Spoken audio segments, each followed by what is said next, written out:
toh kalau selama ini saya belanja masker triple yang biasa itu satu box harganya 20 sampai 25.000 di Jawa Timur. Sekarang di pasaran saya dapat tawaran itu harganya 400.000. Itu pun barang tidak ada. Dan sampai siang ini saya mencari vitamin ke beberapa distributor obat, semuanya hilang. Terakhir distributor Surabaya menyatakan vitamin saya Pak baru minggu lalu ada 100 box diambil Jakarta, ditarik ke pusat. Jadi memang ini menjadi problem bersama kita. Tetapi yang ingin saya sampaikan, ada perlakuan yang berbeda ketika kita itu melakukan pengadaan alat kesehatan dan bukan alat kesehatan. Karena di alat kesehatan itu ada aturan-aturan dan itu nanti menjadi wilayah audit atau review oleh APIP. Sehingga Bapak Ibu, teman-teman sekalian yang barangkali mohon maaf yang selama ini belum banyak bersentuhan dengan alat kesehatan, izinkan saya untuk memperkenalkan dulu. Sebenarnya alat kesehatan itu pemahamannya seperti apa. Oke, izinkan saya untuk membuka presentasi berkaitan dengan alat kesehatan ini. Ya. Jadi kita berangkat dari definisi. Definisi alat kesehatan itu menurut Undang-Undang 36 tahun 2009 tentang kesehatan adalah instrumen, aparatus ini bahasa gampangnya alat, mesin dan atau implan yang tidak mengandung obat yang digunakan untuk mencegah, mendiagnosis, menyembuhkan dan meringankan penyakit, merawat orang sakit, memulihkan kesehatan pada manusia dan atau membentuk struktur dan memperbaiki fungsi tubuh. Tetapi dalam kondisi akhir-akhir ini banyak teman-teman yang galau. Ini sebenarnya masuk alat kesehatan atau bukan dan sebagainya. Nanti kita diskusikan di sesi diskusi. Bapak Ibu izinkan saya juga memperkenalkan istilah yang mungkin kadang belum familiar, yaitu yang disebut sebagai PKRT, perbekalan kesehatan rumah tangga. Karena apa? Ini bukan alkes, tapi perlakuannya itu sama dengan alkes, berkaitan dengan izin dan sebagainya. Apa itu? Alat, bahan atau campuran bahan yang digunakan untuk pemeliharaan dan perawatan untuk kesehatan manusia. Nah, jadi hanya untuk pemeliharaan dan perawatan kesehatan manusia, baik yang digunakan di rumah maupun di fasilitas umum. Ini definisinya. Nah, kedua hal tersebut berdasarkan Undang-Undang Nomor 36 tentang Kesehatan adalah sediaan farmasi dan alat kesehatan hanya dapat diedarkan setelah mendapatkan izin edar. Ini menjadi permasalahan besar ketika alat-alat kesehatan sulit didapatkan seperti saat ini. Karena apa? Alat kesehatan ini berdasarkan undang-undang harus alat kesehatan yang memang mempunyai izin edar dari Kementerian Kesehatan. Ini tentang undang-undang berkaitan dengan izin edar. Saya juga ingin menukilkan sanksi hukumnya, bahwa setiap orang yang dengan sengaja memproduksi atau mengedarkan sediaan farmasi dan atau alat kesehatan yang tidak memenuhi standar, persyaratan keamanan khasiat atau manfaat dan mutu, nah ancaman pidananya adalah 10 tahun. Sedangkan setiap orang yang dengan sengaja memproduksi atau mengedarkan sediaan farmasi dan atau alat kesehatan yang tidak memiliki izin edar, ini kita sebagai pelaku pengadaan bisa masuk dalam kategori menjadi mengedarkan karena kita membeli kemudian disampaikan kepada teman-teman tenaga kesehatan yang lain. Nah, ini ancamannya bukan main-main, 15 tahun dengan denda paling banyak 1,5 miliar. Ini makanya menjadi perhatian tersendiri untuk pengadaan alat kesehatan. Oke, kemudian alat kesehatan ini ditegaskan di dalam Permenkes, alat kesehatan diagnostik in vitro dan PKRT, perbekalan kesehatan rumah tangga tadi, yang diproduksi, diimpor, dirakit atau dikemas ulang yang diedarkan di Indonesia harus memiliki izin edar. Nah, jadi nanti kaitannya dengan apa sih PKRT di belakang kita sampaikan. Intinya alat kesehatan, perpenggalan kesehatan rumah tangga itu harus memiliki izin edar. Tetapi ada juga alat kesehatan dan PKRT yang dikecualikan dari izin edar. Nah, sehingga kita bisa memahami ini, nanti kita tahu yang akan saya sampaikan ini termasuk yang harus izin edar atau tidak. Yang pertama, perusahaan rumah tangga. Ya, jadi kalau ada industri, ada juga perusahaan rumah tangga, itu menurut Permenkes 70 2014 diperbolehkan memproduksi alat kesehatan dan PKRT tertentu yang memenuhi persyaratan keamanan mutu dan manfaat. Apa saja kriterianya? Produk yang menggunakan peralatan manual atau maksimal semi otomatis. Tidak berisiko atau berisiko rendah bagi pengguna, yang tidak invasif, non steril, non elektrik, tidak mengandung antiseptik dan desinfektan, dan proses produksi tidak perlu penanganan limbah. Jadi kemarin di awal-awal mewabahnya virus corona ini, kebutuhan desinfektan tinggi, sehingga banyak teman-teman itu yang mencampur sendiri karena pembuatan desinfektan ini tergolong gampang, dengan pencampuran tertentu sudah selesai. Kemudian diedarkan. Nah, ini menurut saya berbahaya kalau membaca aturan ini, karena sebenarnya untuk bisa memproduksi mengedarkan desinfektan, nah, antiseptik, itu juga harus mempunyai izin, karena dia tidak bisa diproduksi oleh industri rumah tangga. Nah, kemudian kita lanjutkan. Ini kaitannya dengan rumah tangga yang memproduksi, sehingga tanpa perlu izin edar tadi harus memiliki sertifikat. Kemudian sertifikat ini diberikan oleh Dinas Kesehatan di tingkat provinsi dan seterusnya. Kita tidak membahas tentang proses ini. Nah, yang ingin saya sampaikan adalah perusahaan rumah tangga itu boleh memproduksi alat kesehatan tertentu, PKRT tertentu, tanpa perlu menggunakan nomor izin edar dari Kementerian Kesehatan. Nah, apa saja Bapak Ibu ini bisa dilihat. Untuk kategori A dan B ini adalah alat kesehatan tertentu dan perbekalan kesehatan rumah tangga tertentu yang boleh diproduksi oleh industri rumah tangga dan boleh diedarkan tanpa perlu izin edar dari Kementerian Kesehatan. Apa itu? Kapas non steril. Jadi kalau kapas steril juga harus ada izin edarnya. Kasa pembalut non steril, yang infus, tongkat atau walker, tempat tidur, pispot, bedpan. Hampir sama, jadi bedpan itu juga untuk mengambil feses. Masker non steril. Nah, jadi kalau masker yang steril itu juga harus mempunyai izin edar. Gendongan tangan atau arm sling, dup, dan hand carry stretcher. Nah, itu alat kesehatan tertentu yang boleh diedarkan dan diproduksi oleh industri rumah tangga tanpa perlu izin edar. Sedangkan PKRT-nya ada tisu makan, tisu toilet, paper towel, cotton bud, kapas kecantikan, kapas bola, beberapa sabun, dan pembersih lantai. Sekarang yang lagi rame, yang baru muncul beberapa hari yang lalu adalah berkaitan dengan aturan SAS. Jadi Bapak Ibu, ada Peraturan Menteri Kesehatan Nomor 51 Tahun 2014, sudah 6 tahun lalu, mengatur tentang pemasukan alat kesehatan melalui mekanisme jalur khusus, Special Access Scheme. Nah, apa itu?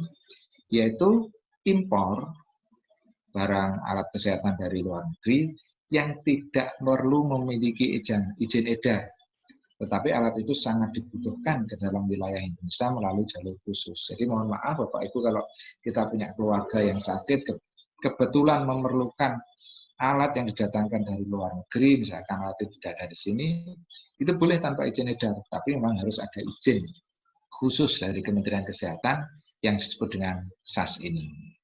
Nah, baru saja Bapak Ibu, Menteri Kesehatan mengeluarkan Peraturan Menteri Kesehatan Nomor 7 Tahun 2020 tentang perubahan PMK tadi, 51/2014 tadi. Isinya apa? Di sini muncul pasal baru, yaitu pasal 6A. Alat kesehatan yang dimasukkan melalui SAS untuk keperluan penanggulangan wabah dan atau kedaruratan kesehatan masyarakat dapat beredar tanpa izin edar, tanpa memiliki izin. Nah, jadi Bapak Ibu yang kebetulan memang kita misalkan membutuhkan alat-alat kesehatan tertentu dan itu harus didatangkan segera dari luar negeri, tidak perlu mereknya alat tersebut didaftarkan di Kementerian Kesehatan. Caranya nanti dijelaskan harus seizin kepala BNPB. Seperti itu.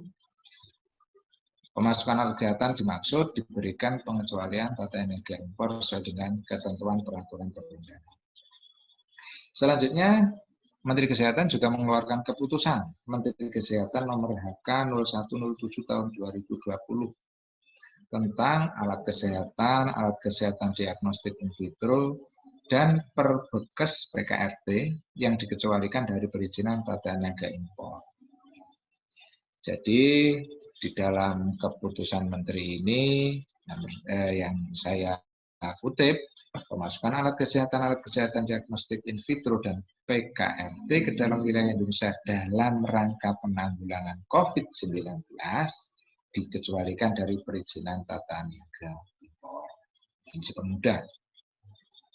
Nah ini, pemasukan alat kesehatan dan PKRT yang dimaksud di Ketum 1 diberikan pengecualian tata niaga impor oleh Ketua Pelaksana Gugus Tugas Percepatan Penanganan COVID Virus Disease. Jadi teman-teman nanti kalau misalkan mendapatkan alat impor baru dan kebetulan belum punya AKL, jadi Bapak Ibu mungkin yang belum familiar dengan kesehatan, izin edar untuk alat kesehatan itu ada dua jenis, AKL dan AKD. AKD itu berarti alat kesehatan dalam negeri. Kalau AKL itu alat kesehatan luar negeri, impor. Nanti AKD nomor berapa, AKL nomor berapa. Nah, kalau alat itu kebetulan impor, kemudian belum punya AKL, asalkan sudah mempunyai izin atau dalam proses izin pada Ketua Pelaksana Gugus Tugas Percepatan Penanganan COVID-19, itu bisa digunakan. Daftar alat kesehatan diagnostik in vitro dan PKRT yang dikecualikan tercantum dalam lampiran keputusan ini. Ini nanti bisa Bapak Ibu dapatkan atau di grup akan saya share apa saja dari isi Permenkes maupun Kepmenkes yang ada. Itu Bapak Ibu dari sisi alat kesehatan. Nah, jadi berkaitan dengan pemahaman alat kesehatan ini saya yakin nanti diskusinya akan bisa berlanjut. Tetapi sebelum diskusi, mohon izin saya menyampaikan bagaimana sih mekanisme pengadaan alat kesehatan dalam rangka penanganan COVID-19 ini. Oke. Yang pertama Bapak Ibu, kita harus menyadari, memastikan bahwa memang saat ini pengadaan barang jasa kita itu berada dalam atmosfer kondisi darurat. Nah, jadi teman-teman, Bapak Ibu sekalian yang ada di daerah harus memastikan nanti penggunaan anggarannya itu dari mana. Sehingga pengadaan kita itu memang benar-benar dalam kondisi darurat secara formal, legal, darurat, bukan hanya katanya hanya berita dan sebagainya. Jadi kita harus memastikan, sebagaimana kita lihat misalkan keputusan Presiden Republik Indonesia nomor 11 tahun 2020 tentang penetapan kedaruratan kesehatan masyarakat. Nah, nanti di daerah juga begitu. Kalau kita menggunakan anggaran APBD kita, ya silakan harus ada penetapan kedaruratan itu. Sehingga kita entah sebagai PPA, entah sebagai PA atau KPA, memang benar-benar secara hukum legal PBJ kita, pengadaan barang jasa kita itu berada dalam konteks kedaruratan. Di definisinya apa? Status keadaan darurat adalah suatu keadaan yang ditetapkan oleh pejabat yang berwenang. Jadi harus ada penetapan. kondisi apapun, chaos apapun, kalau memang belum ada penetapan dari pejabat yang berwenang, ya kita tidak bisa mengatakan kita berada dalam kondisi darurat. Jadi kita harus memastikan itu. Oke, saya ingin membuka dulu instruksi Presiden nomor 4 tahun 2020 tentang refocusing kegiatan, realokasi anggaran, serta pengadaan barang dan jasa dalam rangka percepatan penanganan COVID-19. Saya mengambil langsung instruksi yang ketiga. Apa instruksi Presiden yang ketiga? Mempercepat pelaksanaan pengadaan barang dan jasa untuk mendukung percepatan penanganan virus COVID ini dengan mempermudah dan memperluas akses.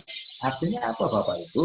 Presiden memerintahkan agar kita atau mungkin para pemangku kebijakan itu untuk mensegerakan pelaksanaan pengadaan barang jasa agar penanganannya menjadi lebih cepat. Dengan cara apa? Mempermudah dan memperluas akses. Makanya nanti kalau ada surat edaran yang berkaitan dengan pengadaan barang jasa pada kondisi darurat dinilai kok berbeda dengan aturan di atasnya dan sebagainya, saya yakin itu dalam konteks mempercepat pelaksanaan pengadaan barang dan jasa. Jadi kalau pendapat saya itu tetap bisa dilakukan karena semangatnya adalah mempercepat.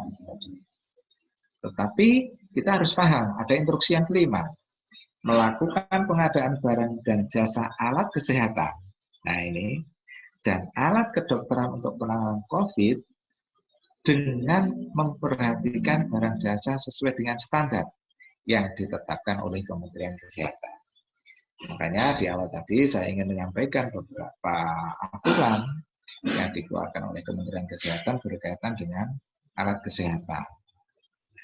Jadi kita tetap dalam konteks percepatan pengadaan barang jasa itu tidak boleh meninggalkan standar yang telah ditetapkan oleh Kementerian Kesehatan. Oke, Bapak Ibu, selanjutnya kita masuk kepada pembahasan tentang bagaimana pengadaan barang dan jasa dalam penanganan kondisi darurat. Yang pertama, kita melihat dulu regulasinya. Paling tidak, kita bisa dalam konteks pengadaan alat kesehatan dalam kondisi penanganan COVID-19 ini, ada 3 regulasi yang paling tidak kita jadikan acuan. Yang pertama Perpres 16 tahun 2018 pasti. Yang kedua LKPP, Perlem LKPP nomor 13 tentang pengadaan barang jasa dalam penanganan darurat, dan terakhir adalah Surat Edaran Kepala LKPP nomor 3 tahun 2020 yang secara teknis langsung menjelaskan pelaksanaan barang jasa terkait dengan penanganan Corona Virus Disease 2019 atau COVID-19. Oke, kita lihat dulu di Perpresnya. Jadi di pasal 59 ayat 5 di sana disebutkan untuk penanganan keadaan darurat PPK menunjuk. Nah, di sini saya ingin menegaskan kembali peran PPK. PPK menunjuk penyedia terdekat yang sedang melaksanakan pengadaan barang jasa sejenis atau pelaku usaha lain yang dinilai mampu dan memenuhi kualifikasi untuk melaksanakan pengadaan barang dan jasa sejenis. Artinya, pasal ini memahami bahwasanya PPK itu sebenarnya dianggap sudah punya pengetahuan, pemahaman tentang barang jasa yang akan dilakukan, sekaligus telah memiliki informasi tentang pelaku usaha yang akan ditunjuk. Nah, disinilah seorang PPK dituntut untuk memiliki 2 hal tersebut minimal. Nah, kemudian di pasal 91 Perpres ketentuan lebih lanjut tentang pengadaan barang jasa dalam ada Perlem nomor 13. Bapak Ibu, cara pelaksanaan pengadaan barang jasa tetap ada dua. Jadi dalam keadaan darurat pun boleh dilakukan bisa melalui penyedia, tetapi saya pikir di swaklola karena kita bukan institusi yang mempunyai kemampuan untuk membuat alat kesehatan. Jadi kita lebih banyak pembahasan kita adalah melalui penyedia. Tahapannya apa? Dijelaskan di dalam Perlem ini. Tahapan pengadaan barang jasa dalam pengadaan darurat meliputi perencanaan, pelaksanaan, dan penyelesaian. Sebagaimana kita tahu, dalam kondisi normal, pengadaan barang jasa itu kan berbagi perencanaan, persiapan, dan pelaksanaan. Nah, ini perencanaan di dalam kondisi darurat pun isinya nanti berbeda dengan perencanaan dalam kondisi normal. Oke. Kemudian di dalam Perlem ini juga dituliskan pelaku pengadaan itu ada 3, yaitu PA atau KPA, PPK, dan penyedia. Jadi hanya 3 ini yang berperan di dalam pengadaan barang jasa dalam kondisi penanganan keadaan darurat. Oke. Nah, 3 tahapan tadi, perencanaan, pelaksanaan, dan penyelesaian, mencoba kita uraikan.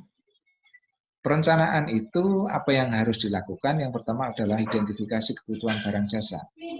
Dalam kondisi gawat penanganan darurat seperti COVID ini, berarti identifikasi kebutuhan banyak terkait dengan mulai identifikasi penyakit sampai dengan penanganannya. Mulai dari biasanya kita banyak yang dibutuhkan adalah alat pengukur suhu badan. Itu kita gunakan secara meluas, kemudian desinfektan, kemudian yang terkait dengan keselamatan tenaga kesehatan, alat pelindung diri, dan seterusnya. Itu berarti identifikasi kebutuhan. Berapa jumlahnya, untuk siapa saja petugas kita, dan sebagainya. Kemudian analisa ketersediaan sumber daya. Kita sebenarnya sudah memiliki berapa, atau barangkali kita tidak punya.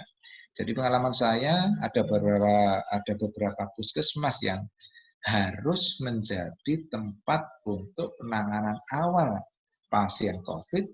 Ini adalah sebenarnya tidak siap karena tidak tersedia sumber daya sarana prasarana dan tenaga. Tapi dalam kondisi seperti ini ya harus identifikasi, disiapkan. Nah, seperti itu. Kemudian penetapan cara pengadaan. Saya pikir untuk swaklola sangat jarang lah. Kita caranya biasanya ya melalui penyedia. Oke, kita masuk ke tahap yang kedua, yaitu pelaksanaan dengan melalui penyedia. Apa yang harus dilakukan? Pemeriksaan bersama dan rapat persiapan, berikutnya serah terima lapangan, penerbitan SPMK atau SPP, pelaksanaan pekerjaan, perhitungan hasil, dan serah terima pekerjaan. Bapak Ibu yang ingin saya sampaikan, tahap A sampai G ini lebih banyak berbicara, saya pikir sesuainya adalah untuk pengadaan pekerjaan konstruksi. Ini terbukti disampaikan bahwasanya tahapan pelaksanaan pengadaan barang, pengadaan sebagaimana huruf A sampai D, untuk pengadaan barang dapat digantikan dengan surat pesanan. Nah, jadi ini sesuai dengan surat edaran nanti yang akan kita bahas. Jadi penerbitan SPBC, pemeriksaan bersama, serah terima sampai dengan penerbitan SPMK maupun surat permintaan pengiriman itu bisa diganti dengan surat pesanan. Oke, nanti formatnya kita diskusikan. Kalau sudah, berarti serah terima pekerjaan sudah selesai, baru kita penyelesaian. Di sana ada kontrak, di sana ada pembayaran, dan post audit. Nah, ini perlu kita sampaikan, benar enggak? Kita di sini perlu menyusun kontrak, dan seterusnya. Saya pikir dalam rangka percepatan, kontrak tidak diperlukan. Tetapi kalau kontrak kita buat juga tidak salah. Jadi semuanya saya pikir punya landasan hukum. Oke, kita berbicara tentang pelaku pengadaan yang 3 tadi. Tugas PA, KPA adalah menetapkan identifikasi kebutuhan dan ketersediaan sumber daya yang dimiliki. Ini selaras dengan tugas PPK, melakukan identifikasi kebutuhan. Jadi seperti di pengadaan barang jasa yang normal, pada tahap perencanaan, identifikasi kebutuhan disusun oleh PPK, kemudian ditetapkan oleh PA atau KPA. Jadi dalam hal ini PPK juga sudah harus mempunyai tugas untuk identifikasi kebutuhan, menganalisa ketersediaan sumber daya. Baru nanti ditetapkan oleh PA KPA. Kemudian tugas PA KPA adalah memerintahkan PPK untuk melaksanakan pengadaan barang jasa berdasarkan status keadaan darurat. Dan selanjutnya konsekuensi dari perintah tersebut, maka tugas PA KPA adalah mengalokasikan anggaran yang diperlukan untuk pengadaan barang dan jasa tersebut. Nah, ketika PPK sudah mendapatkan penugasan dari PA KPA untuk melakukan pengadaan barang jasa, maka tugas PPK berikutnya adalah melakukan penunjukan penyedia dalam keadaan darurat, menerbitkan SPPBJ, dan apabila diperlukan melakukan serah terima lokasi. Nah, dalam hal ini tadi kalau barang bisa dijadikan satu dalam bentuk surat pesanan. Baik, Bapak Ibu yang saya hormati, masuk ke yang surat edaran LKPP nomor 3 tahun 2020. Jadi ini masih salah ini. Oke, kita masuk ke proses saja. Ini berdasarkan SE Kepala LKPP dalam rangka pengadaan barang jasa penanganan coronavirus disease 2019. Yang pertama disampaikan, dijelaskan bahwasanya kepala daerah harus mengambil langkah-langkah dalam rangka percepatan pengadaan barang dan jasa. Saya memahaminya antara lain yang harus dilakukan oleh kepala daerah adalah yang pertama, kepala daerah ya memang harus menetapkan kondisi bencana, kondisi darurat. Ini menjadi landasan hukum, menjadi dasar hukum semua pelaku nanti di bawahnya. Tanpa adanya penetapan, maka para pelaku pengadaan di bawah menjadi berada dalam kondisi yang tidak benar. Kemudian kepala daerah menurut saya juga harus merumuskan strategi penanganannya seperti apa. Nah, secara grand design harus mempunyai arah. Apakah misalkan daerah ini akan membangun rumah sakit darurat, tempat penampungan darurat, dan sebagainya. Itu adalah bagian dari strategi penanganan. Yang tidak kalah penting adalah menetapkan PA dan KPA. Karena beberapa daerah, mohon maaf, pada sampai bulan seperti ini, ada yang belum menetapkan PA atau KPA di wilayahnya. Terus saya ingatkan, jadi kepala daerah harus menetapkan KPA, kalau PA-nya sudah pasti. Kemudian menetapkan percepatan pencairan anggaran. Kaitannya dengan strategi penanganan, maka dibutuhkan bagaimana agar pencairan anggaran ini bisa cepat. Karena bagaimanapun para pelaku pengadaan di lapangan sedang bersaing, mohon maaf dalam tanda petik, satu sama lain bersaing untuk mencari barang rebutan, mana yang dapat lebih dulu. Oke, fase yang kedua berada pada pengguna anggaran atau kuasa pengguna anggaran. Di sini PA atau KPA menetapkan kebutuhan berdasarkan identifikasi yang sudah dibuat oleh PPK tadi, serta memerintahkan kepada PPK untuk melaksanakan pengadaan barang dan jasa. Antara lain apa yang harus dilakukan PA KPA? Menetapkan jenis pengadaan. Oke. Ini berdasarkan identifikasi kebutuhan tadi, maka PA KPA ini harus memutuskan apakah pengadaan yang akan saya adakan ini misalkan terkategori sebagai alat kesehatan atau bukan. Sehingga kalau alat kesehatan harus mempunyai kriteria ini. Misalkan seperti itu. Yang kedua, menetapkan prioritas pengadaan. Jadi mana yang harus didahulukan. Nah, kaitannya dengan informasi pasar yang sedemikian sulit mendapatkan, harus ada skala prioritas. PAKPA juga menetapkan volume dan target waktu pengadaan. Jadi berkaitan dengan waktu pengadaan ini yang nanti banyak yang harus kita negosiasikan dengan penyedia. Dan jangan lupa harus menetapkan pejabat pembuat komitmen untuk pelaksanaan PBJ pada kondisi darurat seperti ini. Kemudian menyiapkan anggaran dan menetapkan tim teknis bila perlu. Jadi perlu diingatkan pada PAKPA agar PPK ini tidak sendirian, tolong dibantu oleh tim yang memang itu ditugaskan membantu pengadaan barang jasa dalam kondisi darurat seperti ini. Berikutnya Bapak Ibu, yang ketiga adalah pejabat pembuat komitmen. Dia menunjuk penyedia untuk menyediakan barang atau jasa. Jadi yang harus dilakukan PPK antara lain adalah tadi di awal dia menyusun identifikasi kebutuhan untuk ditetapkan oleh PA atau KPA. Berikutnya setelah mendapatkan penugasan, PPK mencari informasi harga dan ketersediaan barang dan jasa. Ini proses yang membutuhkan tantangan tersendiri.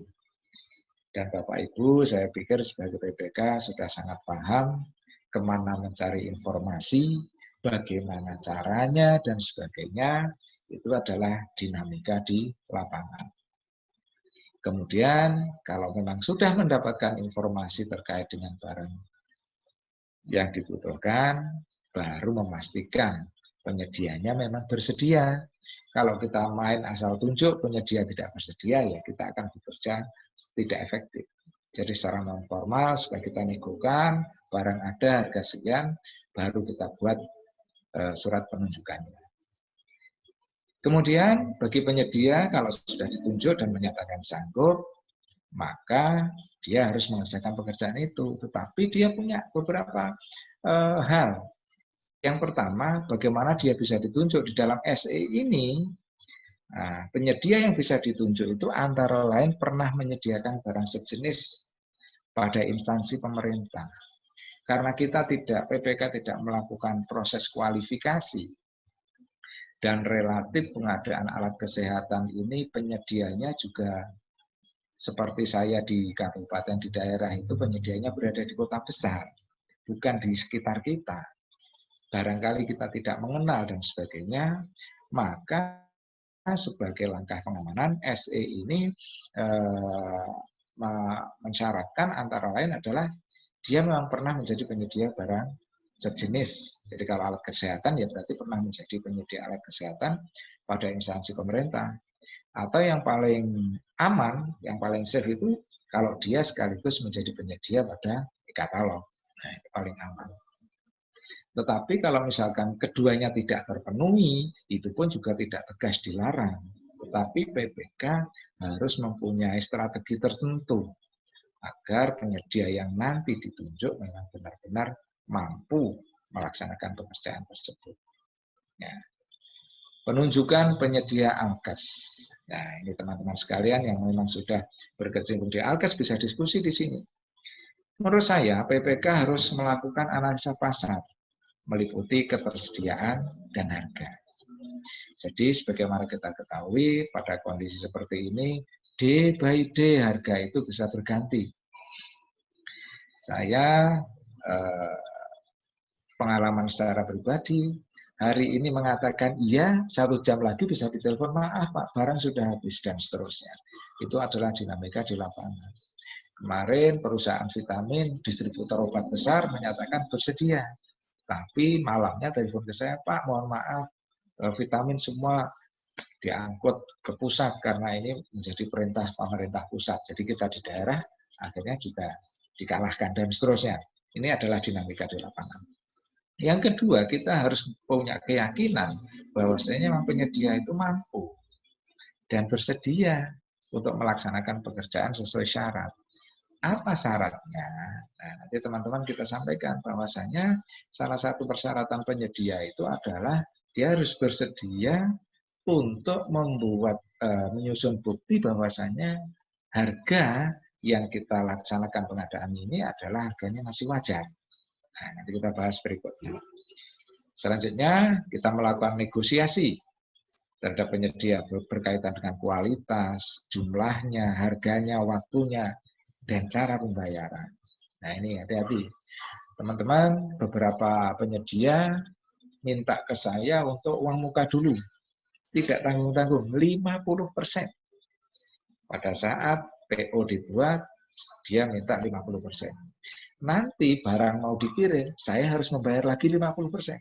Baru barang bisa dikirim. Nah ini adalah kondisi fakta, real. Nah, kondisi-kondisi ini nanti kita diskusikan bersama bagaimana yang terbaik langkahnya. Dan yang keempat, dalam kondisi tidak biasa, seperti tadi, pembayaran harus uang muka, padahal aturannya kita kan maksimal 30% ya. Nah, dia minta 50% pembayaran pada saat barang mau dikirim dan sebagainya. Itu menurut saya kondisi tidak biasa. Kita harus melaporkan kondisi itu kepada PA-KPA untuk mengambil keputusan. Nah, ini kita harus punya data yang kuat sehingga pimpinan itu bisa mengambil langkah yang benar sesuai dengan kondisi. Oke, berdasarkan SE ini untuk barang PPK menerbitkan surat pesanan. Nah, jadi tidak ada item-item yang banyak tadi, cukup kita menyusun surat pesanan dan surat pesanan ini kita harus yakin nanti disetujui oleh penyedia. Jadi kalau tidak disetujui penyedia ya otomatis kita tidak akan dapat barang. Kemudian berikutnya penyedia harus mau menyiapkan bukti kewajaran harga. Nah, bukti kewajaran harga di tengah harga yang sedang gonjang-ganjing begini, ini secara risiko dialihkan kepada penyedia. Yang ketiga, melakukan pembayaran sesuai dengan barang yang diterima. Nah, aturan SE ini kan jelas menyatakan barang diterima baru dilakukan pembayaran, terlepas dari uang muka atau tidak. Tetapi fakta di lapangan minta yang berbeda. Dibayar dulu lunas baru barang dikirim. Kemudian di SE ini diutamakan kontraknya adalah harga satuan. Menurut saya tepat. Jadi memang karena barang ini di pasaran berebut, ya kita minta tolonglah didatangkan dulu 10% atau 20% seadanya minggu depan atau 2 minggu lagi dan seterusnya. Dan itu kita bisa bayarkan berdasarkan barang yang dikirim. Oke, Bapak Ibu, saya ingin mengingatkan dalam hal diperlukan dan mestinya perlu, PPK dapat dibantu tim teknis dan tim pendukung. Teknis kaitannya dengan teknis pekerjaan, tim pendukung bersifat administratif dan keuangan. Saya hanya ingin menyampaikan sedikit sebenarnya bukti kewajaran harga itu apa. Ada beberapa alternatif karena memang bentuknya tidak dipastikan harus seperti ini. Kita bisa minta pada penyedia untuk menyampaikan kontrak sejenis. Jadi kalau kita membeli thermal gun seharga 1.700.000, harga ini sebenarnya tidak wajar karena wajarnya thermal gun itu harganya di kisaran 300.000 saja. Nah, tapi sekarang kalau tidak segitu bahkan 2 juta lebih, itu kita tidak dapat barang. Maka kita minta apakah penyedia itu menjual ke tempat lain juga seharga itu. Yang kedua, kita bisa ngecek di harga pada marketplace. Tapi ingat, marketplace ini baik Shopee, Bukalapak, dan sebagainya ini rata-rata harga normal masih terpampang, tetapi barangnya kosong. Nah, ini kita harus pandai-pandai untuk memastikan bahwasannya harga murah itu nanti dijadikan dasar audit, tapi di situ kenyataannya memang kosong. Jadi kita harus punya bukti ketika kita bertanya kepada penyedia harga ini apakah barang tersedia atau tidak. Itu bisa kita jadikan bukti secara pribadi bahwasanya harga pada marketplace itu bisa dipertanggungjawabkan. Yang ketiga, penyedia, kita minta nota pembelian dia itu sebenarnya berapa sih, sehingga kita tahu keuntungannya berapa. Tapi ini agak sulit karena ini berkaitan dengan rahasia dapur perusahaan. Tapi tidak apa-apa, kalau memang penyedia mau, itu akan lebih bagus. Jadi kita bisa mengukur sebenarnya keuntungan dia berapa. Terlepas dari apakah nanti bisa dibuat-buat, ditipu dan sebagainya, itu urusan dia. Nah, yang penting kita mendapatkan bukti kewajaran harga.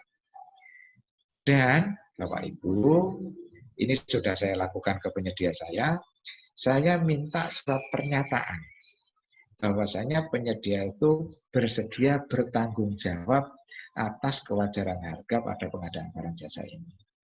Dan alhamdulillah saya tidak menemui kendala. Artinya penyedia sampai saat ini bersedia membuat surat pernyataan itu.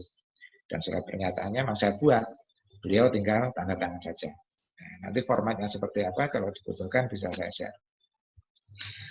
Oke, mengingatkan saja pengadaan barang jasa untuk penanganan darurat itu bisa dilaksanakan secara swakelola. Baik Bapak Ibu, jangan lupa kalau sudah PPK menerima barang itu juga dilakukan berita acara pemeriksaan. Jadi jangan karena kita terburu-buru ingin digunakan dan sebagainya kita tidak melakukan, jangan, tapi tetap dipastikan harus dilakukan pemeriksaan. Bahkan untuk alat kesehatan tertentu yang lebih rumit, kompleks begitu, nah kita harus menyiapkan itu mulai dari instalasinya, persiapannya, kemudian diinstalasi, diuji coba, kemudian tenaga dilatih, kemudian ke depan bagaimana pemeliharaan atau pembongkaran kalau misalkan kita membuat rumah sakit darurat. Nah ini harus kita pikirkan bagaimana ke depan setelah tidak menjadi rumah sakit lagi, pembongkarannya seperti apa. Nah ini harus kita pikirkan ketika kita menyusun di awal seperti ini. Oke, baru kalau sudah kita serahkan alat kesehatan itu kepada yang memerintahkan kita sebagai PPK yaitu PA atau KPA. Prosedur berikutnya normal. Oke, Bapak Ibu, di dalam pengadaan ini karena harga sangat fluktuatif, kemudian tidak ada kompetisi di dalam pemilihan penyedia, maka kita harus pastikan bahwasannya apa yang kita lakukan ini benar, harga yang kita bayar itu wajar, maka kita minta agar APIP ini berperan aktif di dalam pengadaan barang kita. Apa yang dilakukan oleh APIP? APIP melakukan review. Apa yang direview? Memastikan bahwasannya kegiatan pengadaan barang jasa adalah dalam rangka penanganan COVID, bukan dalam rangka yang lain. Yang kedua, meyakinkan bahwasannya telah memiliki daftar identifikasi sesuai dengan kebutuhan. Dan yang ketiga, memastikan bahwasannya KPA atau PA telah memerintahkan PPK untuk melaksanakan pengadaan barang jasa dalam rangka penanganan COVID. Yang tidak kalah penting adalah memastikan bahwasannya penyedia yang dituju oleh PPK memiliki kemampuan. Nah, dalam melaksanakan pengadaan barang jasa antara lain, nah ini pernah menyediakan barang jasa sejenis di instansi pemerintah atau dia sebagai penyedia dalam e-katalog, atau kalau tidak punya keduanya bisa dengan bukti yang lainnya, yang itu membuktikan kalau dia memang punya kemampuan. Dan yang tidak kalah penting lagi adalah memastikan, nah ini jebakan Batman buat PPK, memastikan bahwasannya alat kesehatan dan alat kedokteran dan obat yang disediakan penyedia telah memiliki nomor registrasi atau sedang dalam proses perpanjangan. Nah, kaitannya dengan ini tadi sudah disampaikan di depan bagaimana kaitannya dengan izin edar pada alat kesehatan. Kemudian memastikan bahwasanya penyedia barang jasa menyiapkan bukti kewajaran harga. Karena ini bagian dari review oleh APIP, maka para PPK saya ingatkan jangan sampai para PPK tidak mempunyai bukti kewajaran harga yang dibuat oleh penyedia. Nah, ini nanti akan diuji oleh auditor. Dan yang terakhir, memastikan bahwasannya barang yang telah dibayar sesuai dengan pesanan. dan diterima dalam waktu yang disepakati secara tertulis. Ini berdasarkan surat edaran Kepala BPKP nomor 6 tahun 2020. Oke Bapak Ibu, ini yang terakhir. Bagaimanapun kita berada dalam sebuah pengadaan barang jasa harus memegang etika. Mematuhi etika pengadaan dengan tidak menerima, menawarkan, menjanjikan, memberi dan menerima hadiah dan seterusnya. Ini adalah etika kita. Dan saya ingin mengingatkan munculnya surat edaran dari Ketua KPK nomor 8 tahun 2020. Isinya apa? Yang pertama, pengadaan barang jasa dilaksanakan sesuai peraturan yang berlaku. Nah, makanya ketika kita melakukan pengadaan alat kesehatan dalam kondisi ini, harus paham benar aturan yang berlaku seperti apa, dan mendorong keterlibatan APB. Yang kedua, harga dengan memperhitungkan variabel kualitas dan waktu pada kondisi darurat yang akuntabel dan terdokumentasi. Ini kalimatnya panjang, saya singkat begini aja. Intinya apa? Harga mahal, harga murah itu tidak menjadi patokan. Jadi kita tetap boleh membeli dengan harga berapapun. Karena variabel kualitas itu ada, jadi tidak abal-abal, kita membeli sesuai dengan standar dari Kementerian Kesehatan, serta waktu saat ini di mana harga itu memang melambung tinggi. Tetapi saya ingatkan harus tetap akuntabel. Dan semuanya terdokumentasi. Kemana kita mencari informasi tentang harga, tentang ketersediaan dan semuanya terdokumentasi dan bisa dibuktikan di kemudian hari. Yang ketiga, hindari tindak pidana korupsi. Tidak kolusi, tidak menerima kickback, tidak mengandung unsur penyuapan, gratifikasi, unsur kecurangan dan maladministrasi, dan pentingnya adalah tidak berniat jahat. Insya Allah para pelaku pengadaan tidak ada yang berniat jahat. Dan terakhir, tidak membiarkan terjadinya tindak pidana korupsi. Bapak Ibu yang saya hormati, mungkin itu sebagai awal bahan diskusi kita. Selanjutnya kami serahkan kembali kepada admin moderator untuk memberikan ruang waktu kepada Bapak Ibu untuk mendiskusikan berbagai permasalahan yang ada. Dipersilahkan.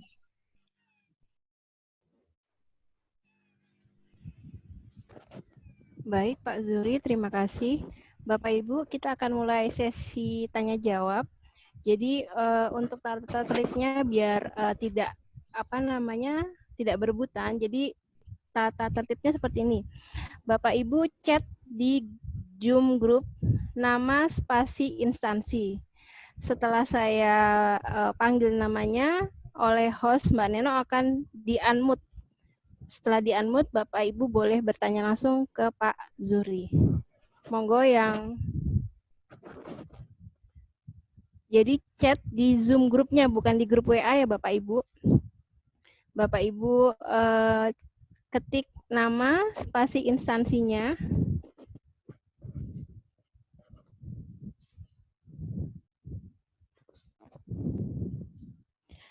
Baik Pak,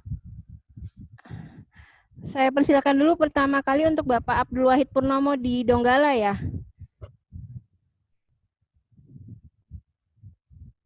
Ya, silakan Donggala. Pak Abdul Wahid, monggo silakan.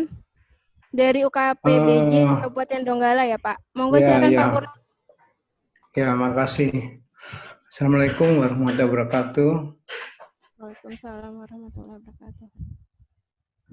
Minta maaf ini agak gangguan. Di mana suaranya Pak Azuri, Pak Samsudin, apa ya? Pak Saifuddin. Pak Saifuddin, dengar enggak? Dengar enggak Pak Saifuddin? Suara saya. Saya dengar Pak Purnomo. Dengar ya, ya. Sangat jelas. Oh ya. Oke. Makasih. Di sini sebenarnya saya tanyakan, ini kan masalah darurat, istilahnya itu, darurat. Dalam dampak kemarin, sebelum COVID kan kita ada gempa di sini. Ada gempa. Jadi penetapan gempanya kemarin kan memang jelas dari BNPB, dari provinsi dan kabupaten atau dari pusat muncul semua Pak penempatan daruratnya itu. Jadi pertanyaan saya Pak, pada saat masalah HPS ini Pak, masalah harga. Masalah harga ini kan paling krusial ini, Kalau masalah spek apa semua itu kan ya bolehlah kita bisa. Tapi masalah harga Pak, terus terang ini Pak, gimana caranya kita supir harga? Misalnya saya ini PPK, gimana caranya kita supir harga supaya itu diyakini kebenarannya oleh si pemeriksa? Contoh listnya, atau contoh lah Pak, share apa, atau catatannya gimana, atau catatannya atau protapnya, formatnya gimana, yang itu nanti harga nanti itu bisa kita oke, kita jujur, kita real, kita nyata, kita turun lapangan semua, tetapi di mata pemeriksa kan belum tentu Pak, masalah harga Pak ya. Oke Pak, pada saya ini harga mahal Pak. Waktu di 2000 akhir tahun pemeriksa datang, pasti dia kan akan menanyakan masalah harga apa semua, bla bla semua. Pada saat itu mungkin harganya turun karena sudah mungkin stok sudah tahun ke depannya stok masih banyak dan harga pasti akan turun. Kan barang ini Pak, barang sedikit pasti harga naik. Barang banyak harga turun. Kan begitu. Nah, jadi gimana Pak cara kita supaya meyakinkan pada si pemeriksa masalah HPS? Kita bikin listnya atau gimana, saya nggak tahu Pak. Minta tolong petunjuk Pak Saifuddin Sufri ini. Mungkin ada pengalamannya waktu diperiksa masalah HPS pada saat terjadi bencana atau gimana. Pada saat mungkinnya Tulungagung terjadi bencana, misalnya banjir apa, minta tolong saya Pak masalah cara pembuatan HPS pada saat bencana darurat, keadaan darurat, yang bisa yang untuk menunjukkan kita untuk ada pemeriksa, gitu. Makasih Pak Saudin. Wassalamualaikum warahmatullahi wabarakatuh. Waalaikumsalam warahmatullahi wabarakatuh. Langsung dijawab ya Pak Saifuddin ya Pak. Langsung dijawab aja Pak. Oke. Terima kasih Pak Abdul Wahid atas diskusinya siang hari ini. Mudah-mudahan tetap sehat. Berkaitan dengan harga. Dalam kondisi yang tidak normal, harga itu memang sesuatu yang tidak normal pula. Makanya di dalam surat edaran dari KPK tadi menyebutkan bahwasanya memang harga itu bukan sesuatu yang berdiri sendiri. Dia itu sangat mudah dipengaruhi oleh kualitas dan waktu. Kualitas kalau sudah minta kualitas tinggi otomatis tidak mungkin harga rendah. Tetap berkaitan dengan waktu, kebetulan kita berada dalam kondisi yang tidak normal, yaitu kondisi darurat seperti ini. Harga pun adalah harga yang tidak normal pula.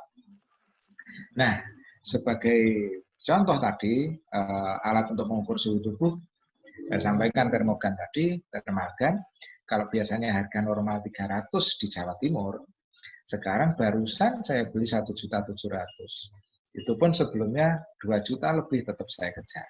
Karena memang di lapangan tidak ada. Bagaimana Pak saya bisa membuktikan bahwasanya harga itu wajar?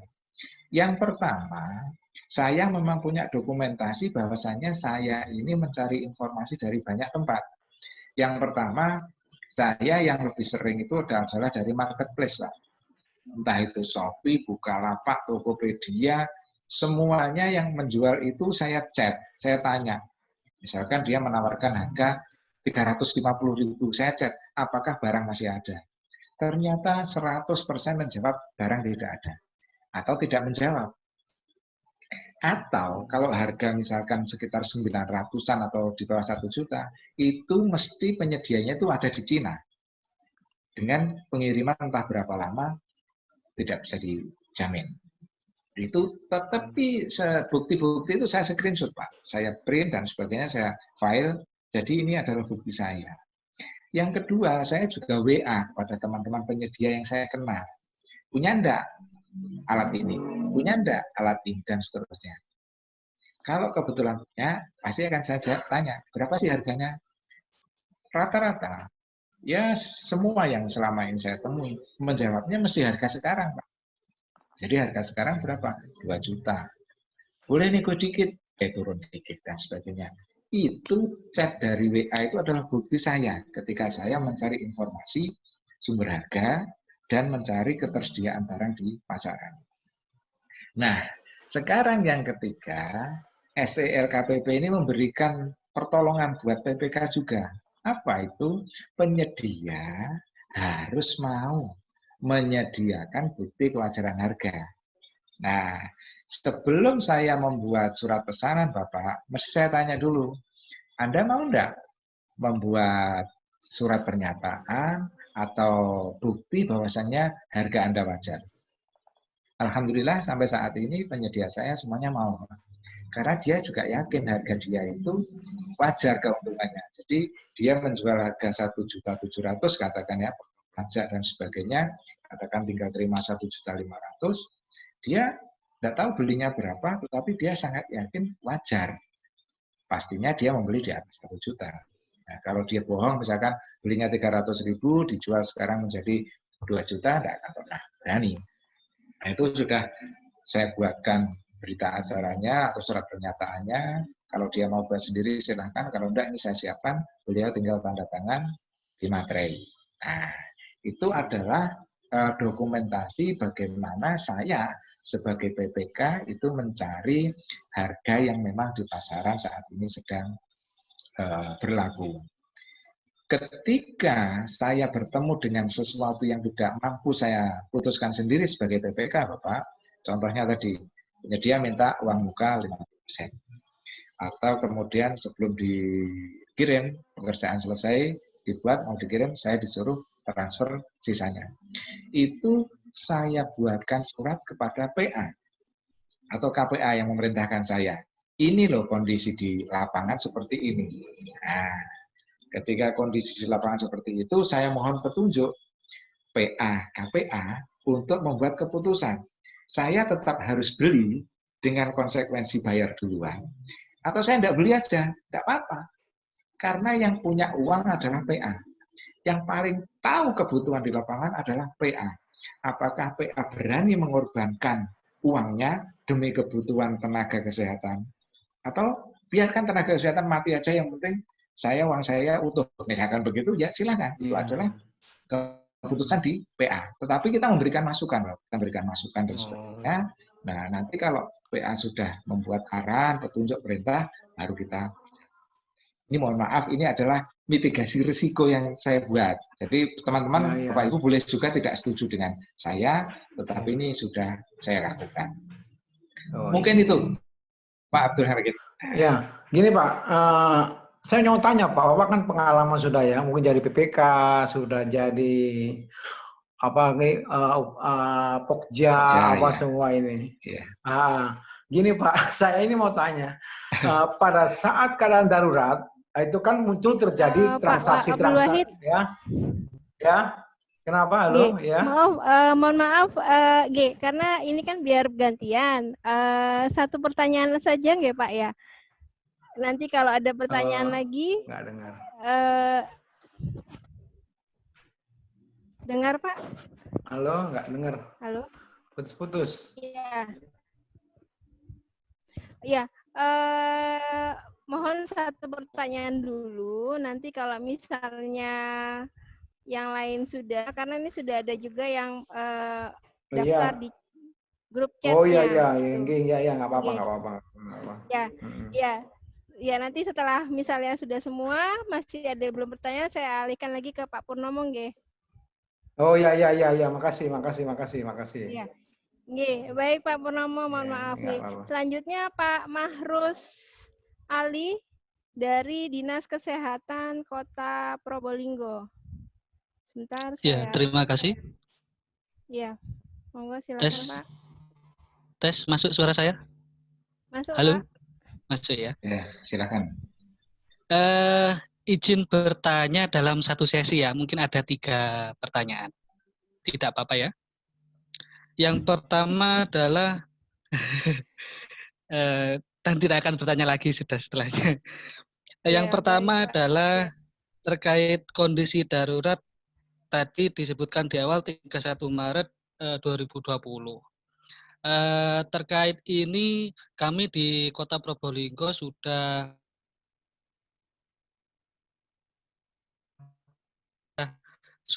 ada aktivitas untuk penanganan COVID. Di antaranya adalah pembuatan hand sanitizer sendiri, mandiri, berdasarkan formula dari BPOM WHO.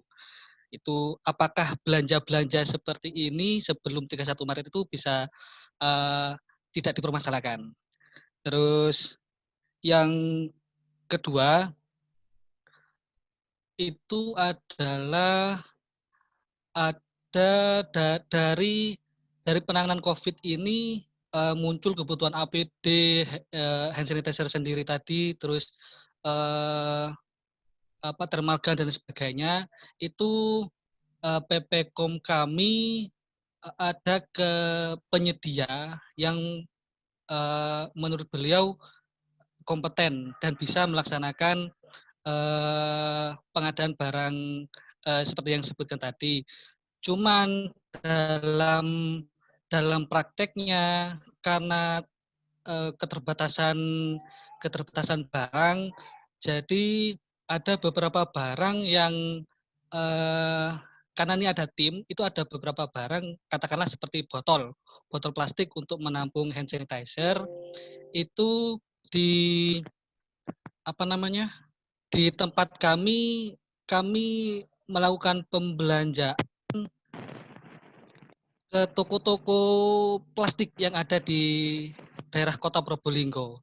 Apakah nanti dari toko-toko ini bisa dimasukkan ke katakan subkontrak mungkin ya, atau bagaimana bisa dimasukkan ke penyedia awal tadi? Itu yang kedua. Terus yang terakhir adalah tentang pengadaan rapid test. Rapid test ini kami sudah ada 3 penawaran dari 3 penyedia. Ketiga-tiganya ini harganya hampir sama, cuman ada satu penyedia yang berani menjanjikan barang-barang bisa datang atau bisa kami terima di pertengahan April ini. Apakah ada pilihan tertentu bagaimana kami harus menyikapi tentang rapid test ini? Itu saja, terima kasih. Baik, Pak Zuri, bisa langsung dijawab. Oke, terima kasih Pak Makrus Ali atas materi diskusinya. Oke, saya ingin menyampaikan yang pertama tentang bagaimana belanja sebelum ditetapkannya kondisi darurat. Jadi kalau menurut saya, ya, ketika kita berbelanja, ini pasti didahului oleh sebuah proses. Ketika saya sebagai PPK, sebelum belanja itu pasti ada sirupnya, RUP-nya. Nah, di dalam RUP itu kan sudah muncul belanjanya apa, kemudian kapan waktunya, besarannya berapa, spesifikasinya bahkan sudah ada di sana. Nah, dalam konteks apa Pak Makrus belanja padahal belum ditetapkan kondisi darurat? Berarti Boleh dalam dijawab, Pak? konteks, silakan. Itu terkait dengan ada namanya di daerah kami bantuan tak terduga atau dana tak terduga. Jadi dana ini dialokasikan, dirapatkan ke terkait perkembangan COVID yang sangat masif ini, jadi tidak ada RUP-nya, Pak, dari dana di BPPKAD, seperti itu. Oke.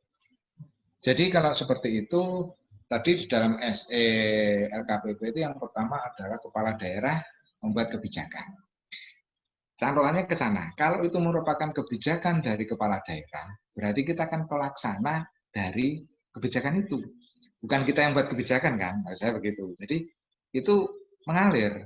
Makanya ketika ditarik ke belakang mesti ada dasar hukumnya. Tidak mungkin Bapak belanja sendirian kan tidak mungkin. Nah, maksud saya, terlepas dari itu keadaan darurat sudah ditetapkan atau tidak, semua belanja itu mesti bisa ditarik ke belakang, mesti ada latar belakang, dasar hukum, anggaran, dan sebagainya. Tetapi yang ingin saya tegaskan, itu belum termasuk belanja dalam kondisi darurat bencana. Tetapi itu adalah kebijakan yang dibuat oleh pimpinan. Nah, kalau menurut saya, itu yang bertanggung jawab adalah pimpinan yang buat kebijakan. Nah, jadi kita sandarkan ke sana. Mengapa kita melakukan belanja? Karena memang sebelumnya ada kebijakan dan kita harus melaksanakan itu sebagai eksekutor di lapangan. Jadi jawaban saya seperti itu. Makanya tetap ada dasar hukumnya untuk belanja. Yang kemudian APD dan lain-lain ke penyedia yang kompeten. Kalau misalkan tidak, nah makanya mengapa di dalam PO atau surat pesanan kita itu disarankan kita dalam bentuk kontrak itu satuan. Nah, jadi kontrak satuan itu kan kita bayar sesuai dengan satuan yang kita terima. Ketika dia itu di dalam kontrak itu perjalanan waktu menurut kita tidak akan mampu, ya kita harus punya alternatif. Kita buat PO atau pesanan ke tempat lain. Nah, itu tidak apa-apa karena bentuk satuan kan kontrak kita. Nah, ketika dia tidak mampu dan sebagainya, kita sebagai BPK harus mampu membuat keputusan. Saya harus menyelesaikan, maka saya harus SP ke tempat lain. Nah, terakhir kasus saya di vitamin ini juga begitu. Ini SP-nya sedang saya cari distributor obat mana yang mampu menyediakan dan sebagainya. Dan di awal sudah saya sampaikan, ini kalau sampai tanggal sekian tidak mampu, mohon maaf saya mencari alternatif loh ya. Biasanya dia memang tidak masalah. Itu berkaitan dengan kemampuan. Kemudian beli toko plastik bisa enggak? Nah, Bapak Ibu, ini adalah kondisi yang tidak normal tadi. Ketika normal semuanya kita serahkan ke penyedia, oke lah. Tapi ternyata penyedia mengalami kesulitan. Nah, penyedia mengalami kesulitan ini, kalau menurut saya harus kita lakukan analisanya. Oh, ternyata bisa disediakan kalau kita membeli sendiri dengan kecil sedikit-sedikit ke toko, lalu kemudian kita kumpulkan seperti botol plastik tadi. Nah, padahal penyedia di dalam pengadaan darurat itu kan harus menyediakan apa tadi kewajaran harga, kemudian dia pernah menjadi penyedia pemerintah atau di e-katalog. Yang ketiga atau lainnya, kalau kita yakin penyedia toko itu memang sehari-hari ya jualan seperti itu. Nah, itu berarti cukup membuktikan kalau dia itu adalah penyedia toko plastik.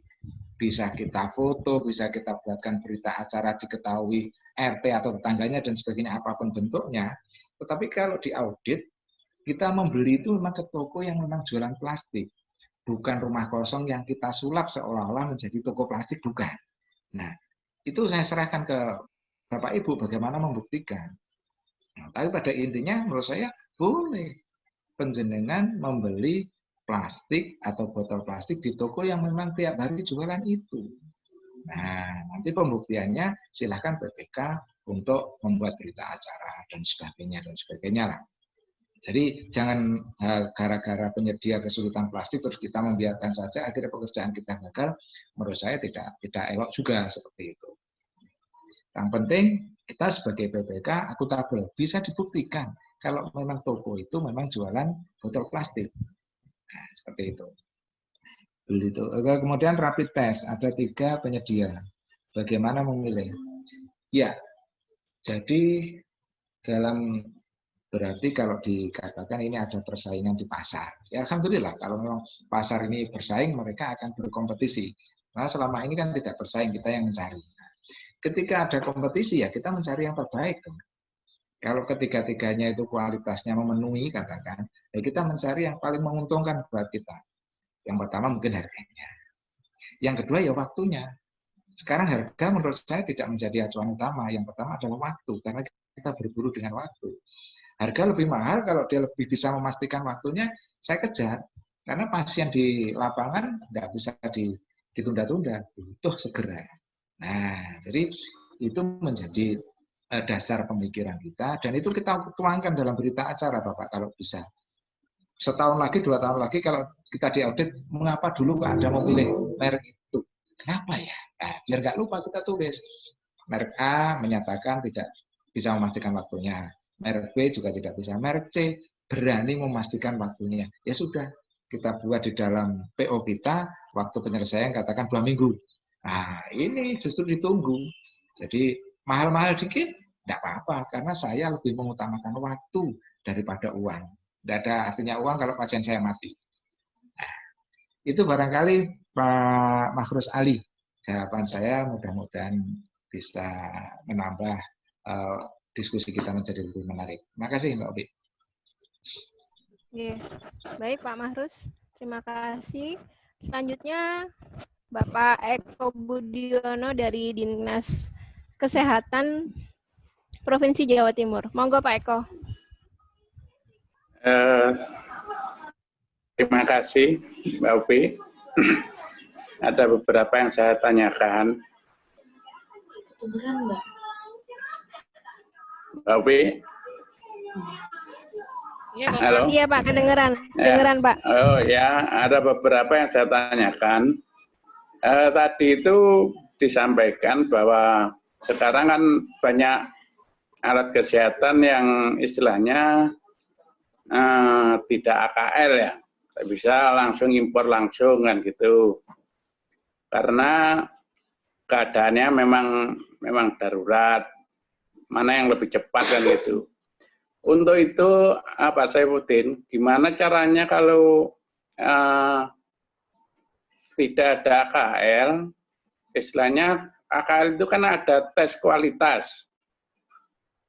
Kualitasnya bagaimana? Apa kita percaya dengan langsung dari pabrik, dari impor itu, percaya bahwa ini betul-betul efektif, misal gitu. Pertama itu. Kalau sudah ada AKL-nya kan kita jelas bahwa ada tes kualitasnya kan gitu. Pak Saifuddin.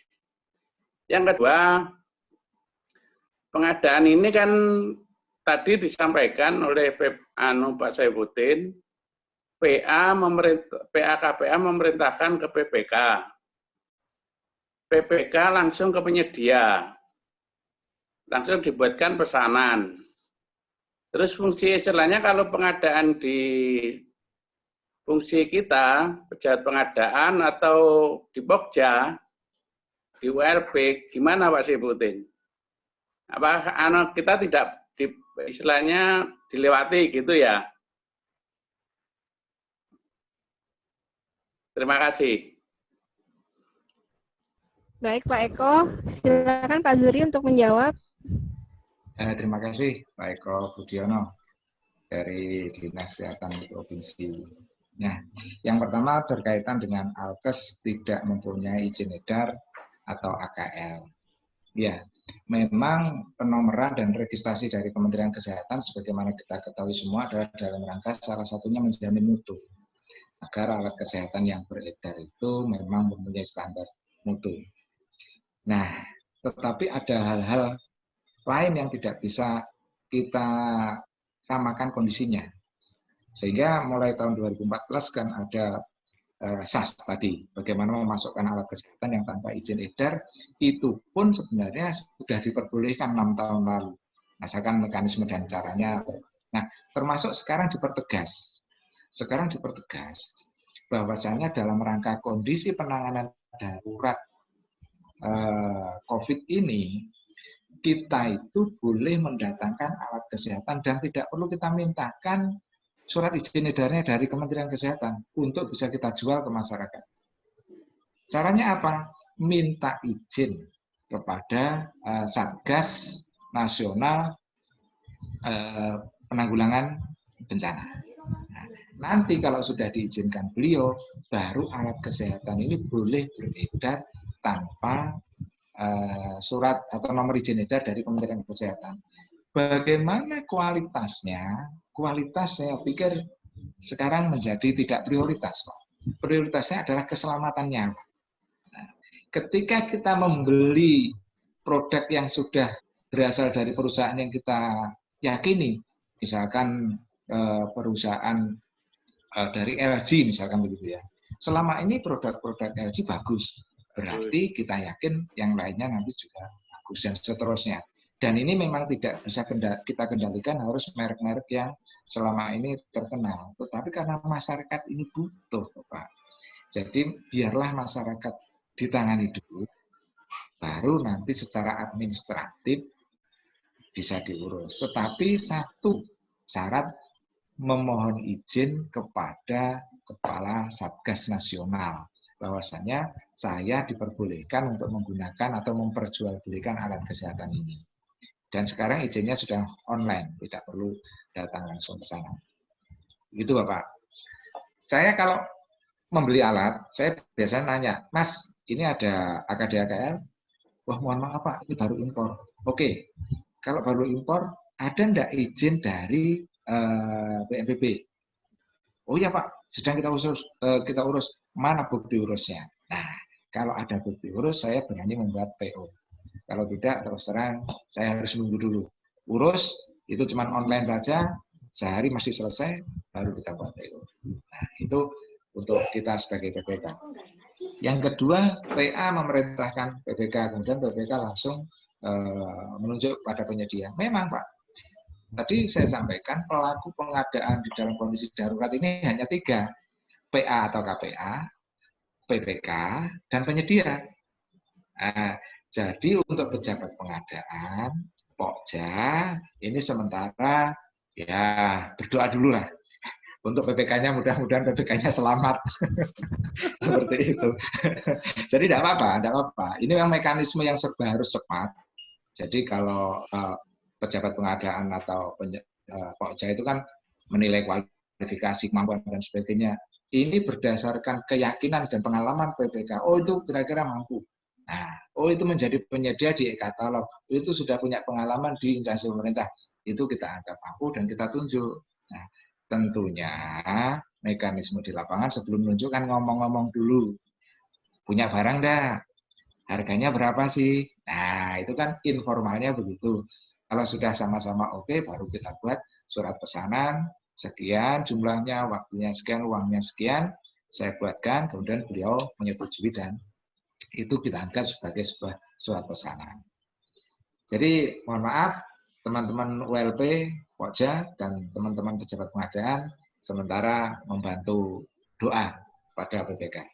Terima kasih. Terima kasih.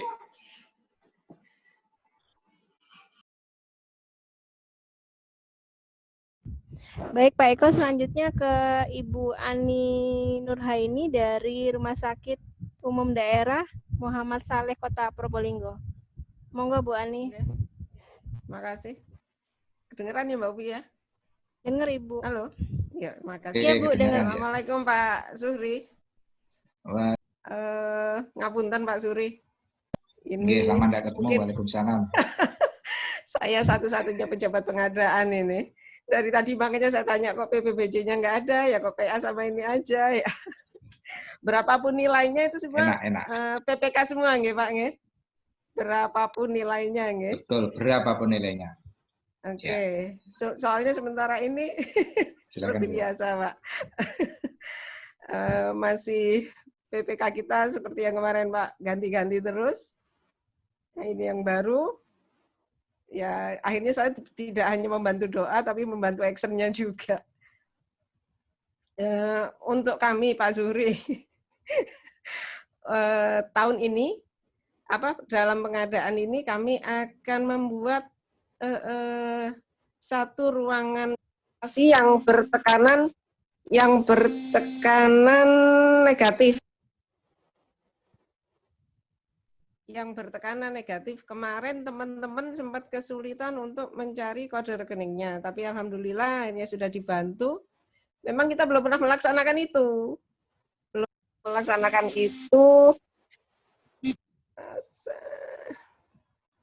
Tapi kemarin dengan PA juga amat sangat menginginkan itu, bahwa kita harus punya beberapa ruangan yang bertenaga negatif dan bertenaga non negatif, ruangannya bertekanan. Saya pertanyaannya di mana ya Pak Zuhri ya? Sudah ahli kok nanya. Nah, Ahli bingung soalnya. Pekerjaan itu bukan konstruksi tapi hanya instalasi. Isinya ada HEPA filter tapi bukan HEPA filter unit. Hanya bagian dari alat penyaring dari kuman itu aja, Pak Suri. Masuknya itu ke PPKOM Alket atau ke PPKOM konstruksi. Nah, itu kemarin belum ketemu Pak Suri. Gimana Pak Suri? Ya, Oke. Monggo Ibu, cuma itu aja pertanyaannya. Nggih. Sementara itu, soalnya kita yang urgent adalah membuat Baik, bisa langsung dijawab sama Pak ruang Zuri. instalasi itu.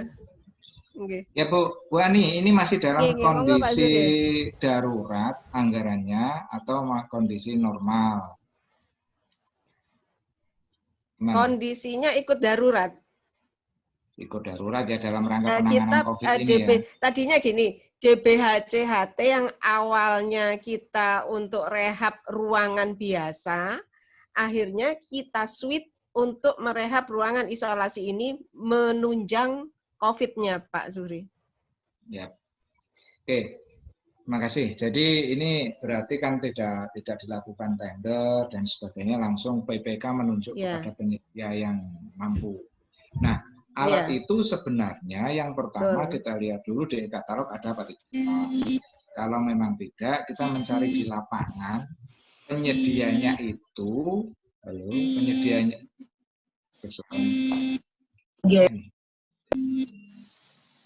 Suara-suara di ada HP saya. Mungkin Pak.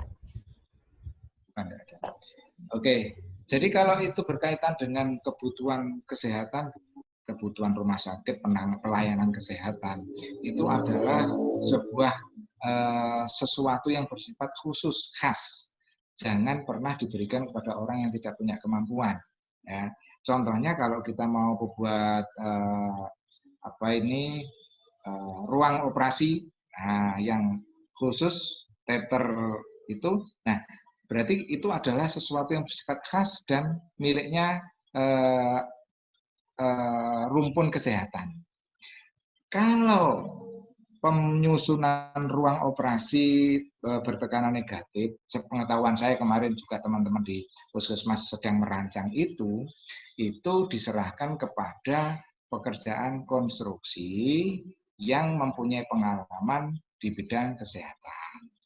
Tetapi kalau ada alat khusus yang memang disediakan untuk pembuatan pelayanan medis, berarti dia itu berada di rumpun alat kesehatan. Ya, jadi sekali lagi saya belum mendalami sampai kepada penyedia. Nah, tapi kemarin karena kondisi darurat, teman-teman puskesmas meniru rumah sakit gitu aja. Nah, konteks meniru itu akhirnya dikerjakan oleh teman-teman konstruksi. Nah, penjenengan kan di rumah sakit, nggak mungkin hanya sekedar meniru. Anda harus punya konsep yang lebih besar. Nah, itu silahkan. Di pasaran itu yang menyediakan, apakah ada penyedia alat kesehatan khusus seperti alat ruang operasi seperti itu, atau itu memang barang-barang umum yang dirangkai sedemikian rupa sehingga digunakan untuk sarana pelayanan kesehatan di rumah sakit. Nah, itu berarti masuknya ke konstruksi.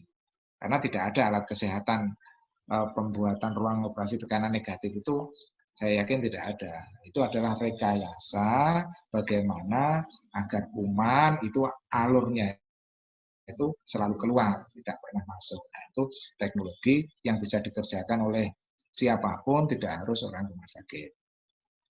Mungkin jawaban saya seperti itu, Bu.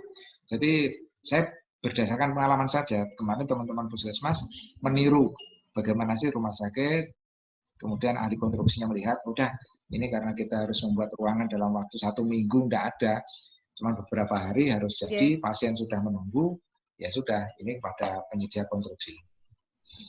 Itu Bu Ani. Nun sewu Pak Suri. Kita nggak buat ruangan. Kita ruangan sudah ada, cuman akan diberi tekanan negatif itu aja untuk isolasi, bukan untuk operasi. Ruang isolasi bertekanan negatif. Ruangannya sudah ada. Kita nggak ganggu konstruksi sama sekali. Dan bukan itu alat alatnya saya kesehatan, lihat kemarin. Bukan. AC UV, terus apa rak apa gitu loh Pak. Kayak instalasi apa ya? Gas, tapi bukan gas. Kayak instalasi gitu kalau saya lihat penawarannya itu. Ya, jadi intinya itu kan panjenengan menyerahkan apapun yang Anda pasang, hasil akhirnya adalah ruang yang bertekanan negatif. Nah, yang seperti itu. Iya. Nah, jadi kalau itu bagian, kalau menurut saya sih lebih senang kepada jasa lainnya, tapi jasa lainnya surat izinnya nanti akan menjadi susah. Ya. Nah, tapi izinnya susah Bu, yang berizin seperti itu, yang paling gampang itu ya dikonstruksi. Tetapi hasil akhirnya adalah bagaimana membuat ruangan itu punya tekanan negatif, alirannya kemana dan sebagainya, nanti panjenengan yang menentukan. Tapi dipastikan dia punya pengalaman, bukan nyoba-nyoba. Pengalamannya oke, memang dia biasa buat seperti itu buatnya Pak. Dan saya sudah gadukkan sama perencana gedung kita. Perencana gedung kita sudah kenal beliau. Saya senang saya gadukkan itu tadi. Maaf. Oke, terima kasih. Terima kasih Pak Suri, terima kasih, sehat lalu. Monggo Mbak Opi, dilanjut. Baik. Ya, baik Bapak Ibu, ada yang mau bertanya lagi? Kalau tidak ada yang bertanya lagi, saya berikan ke Pak Purnomo lagi yang tadi mungkin masih ada pertanyaan yang belum selesai. Pak Purnomo.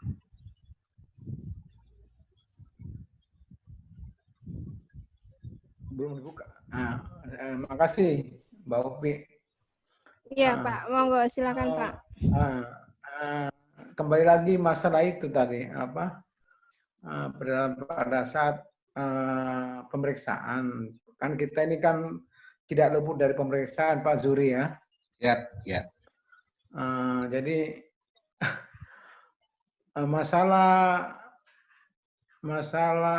enggak cuma ini kita pengalaman Pak, pengalaman dari kalau nggak salah kemarin itu waktu pengalaman masalah harga Pak Zuri,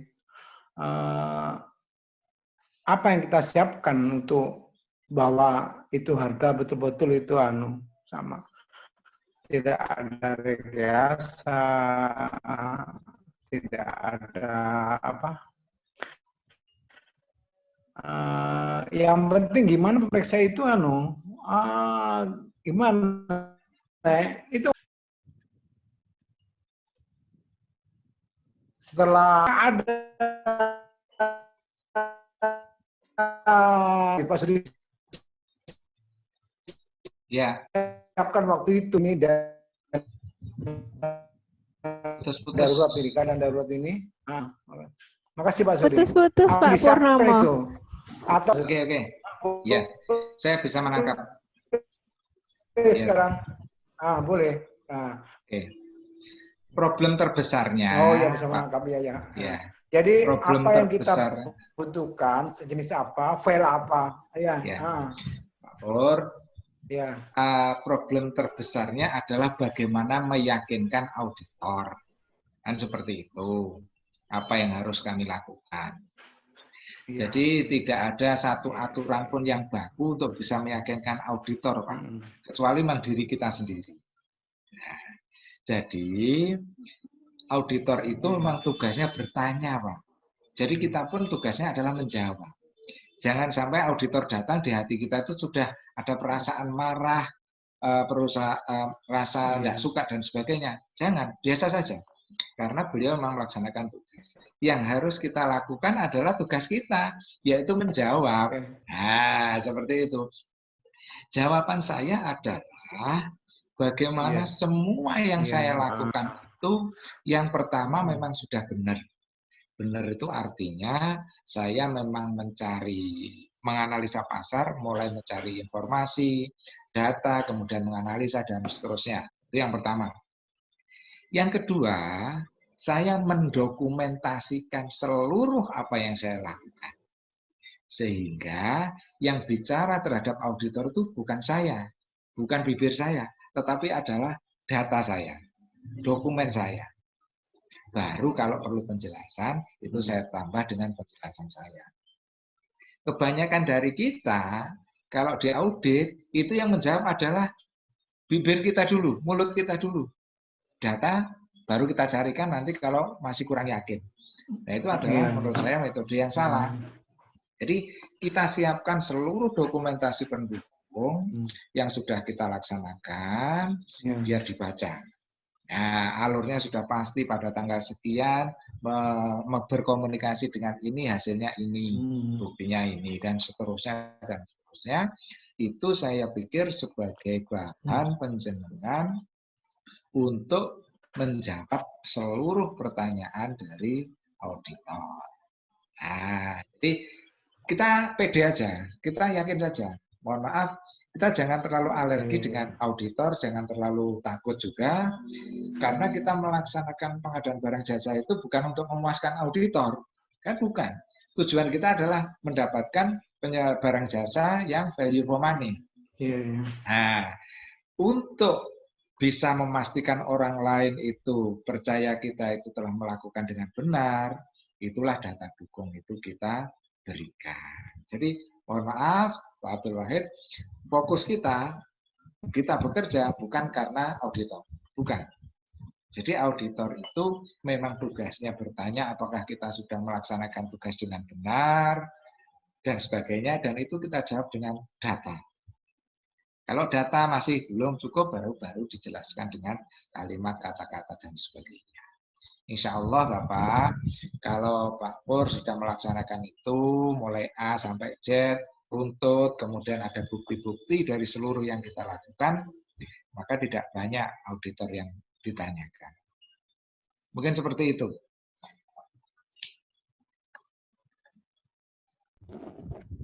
Baik Pak Zuri, terima kasih. Bapak Ibu, ada yang mau bertanya lagi?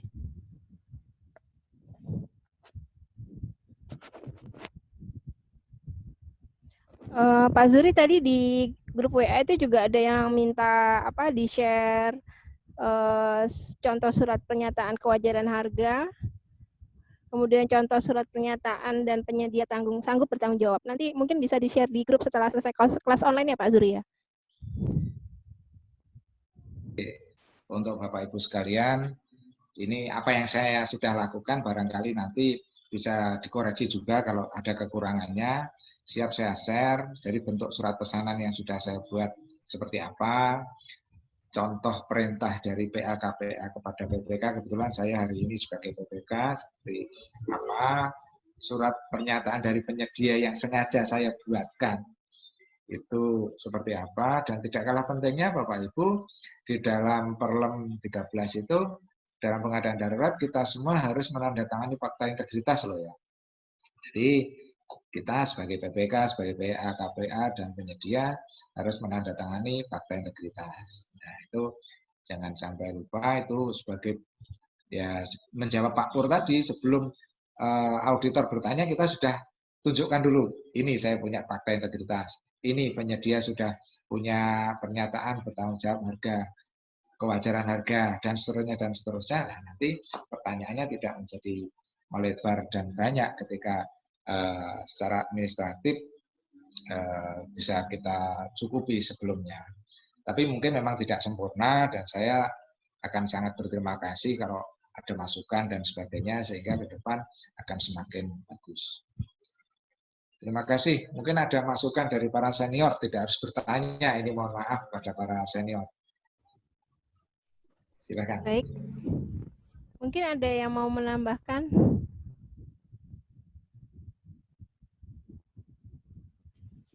Ada pertanyaan lagi? Barangkali ada tanggapan. Persilakan Bapak Ibu. Atau Pak Bambang mau Oke, baik, ini ada pertanyaan lagi dari Pak Rohmat Saifuddin dari Kota Banjar, Jawa Barat. Monggo silakan Pak Rohmat.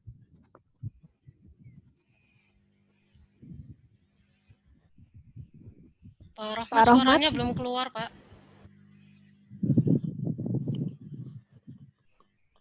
Pak Rohmat. Pak Rohmat. Audionya belum keluar, Pak. Setting audionya, Pak, sepertinya belum dikeluarkan settingnya.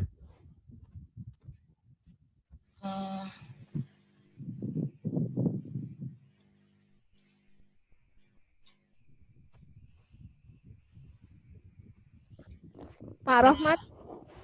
Pak Rohmat monitor. Pak Rohmat monitor.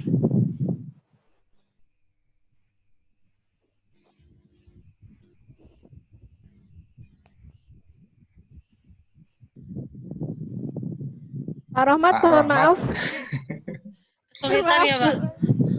Suaranya nggak keluar, Pak Rohmat. Ini padahal mute-nya sudah dimatikan. Iya. Sudah saya unmute itu, Pak. Iya.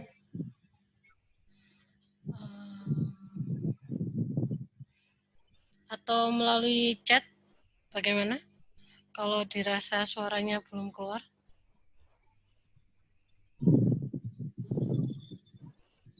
Baik, Bapak Ibu mungkin sambil menunggu Pak Rahmat menulis.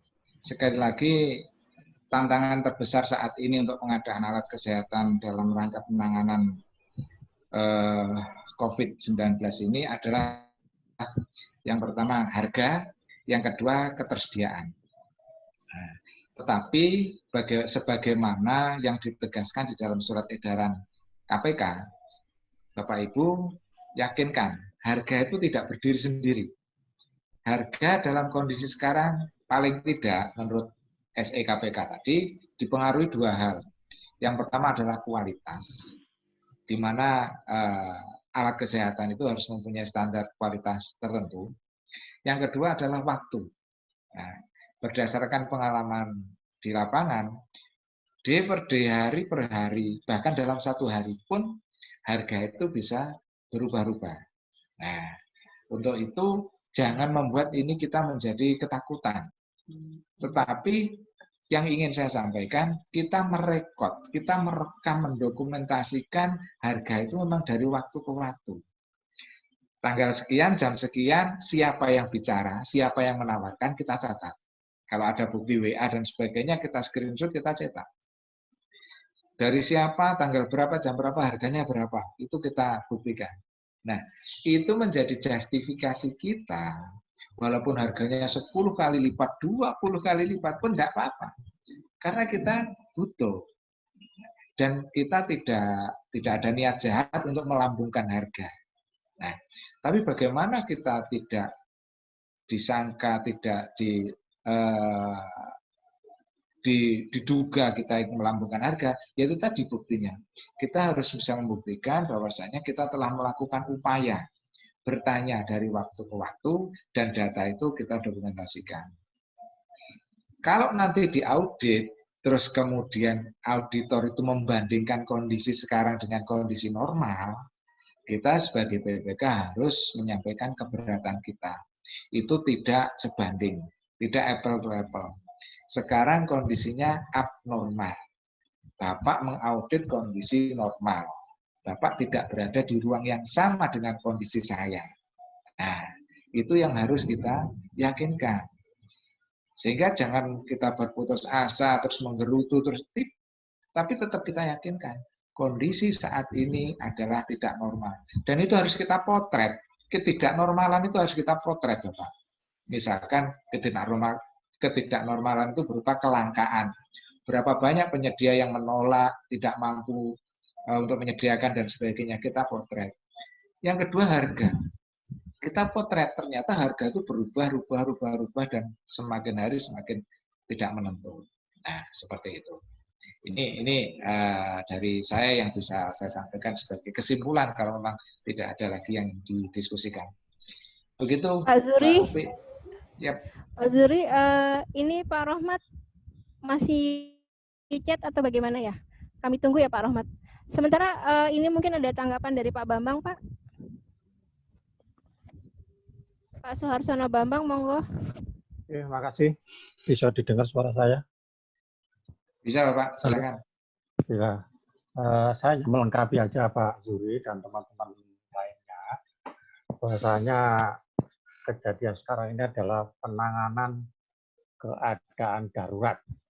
Di pengadaan barang jasa dalam rangka penanganan darurat, itu kalau diperpres diatur dalam pasal 59. Tapi kemudian lebih lanjut lagi, pasangannya itu diatur dalam peraturan lembaga kebijakan pengadaan barang jasa nomor 13 tahun 2018. Di situ memang beda. Dan di sini memang beda prosedurnya dengan penunjukan langsung yang diatur dalam pasal 38. Jadi beda. Kalau di pasal 38 ini pengadaan keadaan tertentu. Jadi beda. Maka kemudian kenapa menjawab Pak Eko tadi, kenapa tidak melibatkan pejabat pengadaan dan kemudian pojok WLB, ya. Di sini memang di luar itu semua. Dan juga menjawab Pak Purnomo ya dari Donggala. Saya 10 tahun di Palu, Pak Purnomo. Itu kita jangan mikir HPS. Kok buat HPS dengan harga yang pagi, siang, sore berubah-ubah itu akan bingung sendiri. Malah HPS nggak jadi-jadi kalau seperti itu. Orangnya nggak tertolong lagi. Gitu. Jadi gitu ya Pak Eko, Pak Purnomo. Tadi saya menambahkan aja, melengkapi aja. Jadi saya senang sekali bergabung di sini. Jadi ini berbeda penanganan keadaan darurat. Tadi pagi, tadi siang kami juga ada webinar juga ya, ikut teman-teman dari bergabung teman-teman dari Bengkulu, Banjarmasin, Jakarta dan dari mana? Kota Mobagu juga menekankan kita mungkin nggak bisa mencari pelaku usaha yang sesuai dengan kualifikasi. Kita harus cari tahu bahwa penyedia itu mampu. Yang penting itu mampu. Mampu dari apa? Termasuk juga mampu menyediakan dana karena bisa jadi kita itu uangnya belum ada. Kalau rumah sakit mungkin ada dari BLU, barangkali ada dana dari BLU. Tapi kalau dari pemerintah daerah, OPD itu bisa jadi anggarannya belum ada. Mungkin baru mau itu diusulkan. Maka kemudian kenapa prosedurnya adalah di kontrak itu di belakangan, kontrak belakangan. Itu serta dihitung berapa yang sudah dilaksanakan dengan kontrak harga satuan, dibuatlah kontrak. Nah kontrak ini sebagai jaminan nanti akan dibayar. Tapi bayarannya masih menunggu pengajuan anggaran. Karena ya mudah-mudahan aja PKLB ini bisa cepat selesai dengan semua para pihak yang terlibat dalam penganggaran itu bergerak cepat semuanya bisa saja akan segera dibayar. Nah, sementara itu tambahan dari saya dulu. Terima kasih. Mungkin yang lainnya. Terima kasih Pak Subam. Mohon maaf. Baik Pak Zuri. Ya, jadi memang benar, ini sangat melengkapi apa yang saya sampaikan. Memang ini bukan penunjukan langsung. Kalau metode pemilihan penyedia penunjukan langsung itu kan di bawah 200 oleh pejabat pengadaan, sampai dengan 200, di atas 200 penunjukan langsung oleh Pokja. Nah ini menunjuk langsung. Jadi bukan metode pemilihan penyedia dengan pengadaan langsung, penunjukan langsung, bukan seperti itu. Ini dalam kondisi darurat ada istilah memang menunjuk. PPK menunjuk penyedia yang dianggap mampu.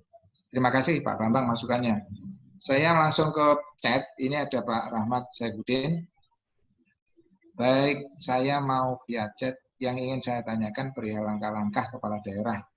Salah satunya adalah menetapkan PAKP. Apakah SK tersebut tersendiri terpisah dari SK dalam pelaksanaan APBD?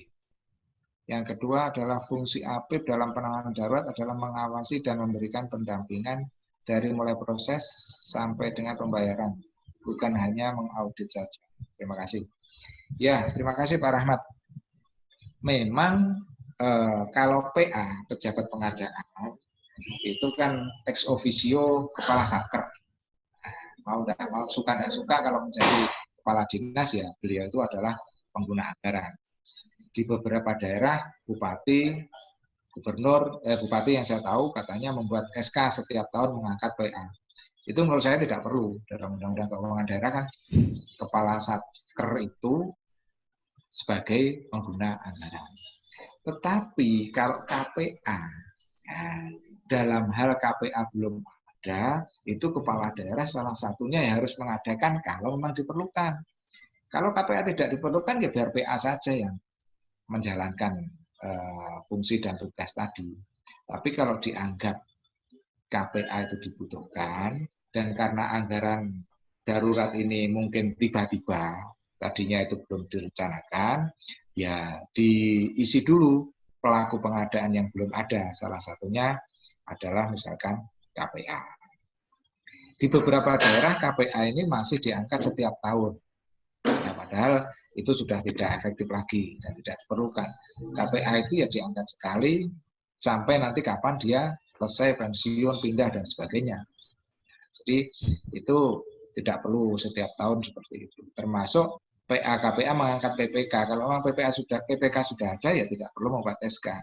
Saya mengantisipasi teman-teman yang belum seperti saya ini jadi PPK, berhari-hari cuma disampaikan, Anda PPK, mana suratnya? Saya selalu serius, saya bertanya, mana surat penunjukan penetapan saya sebagai PPK?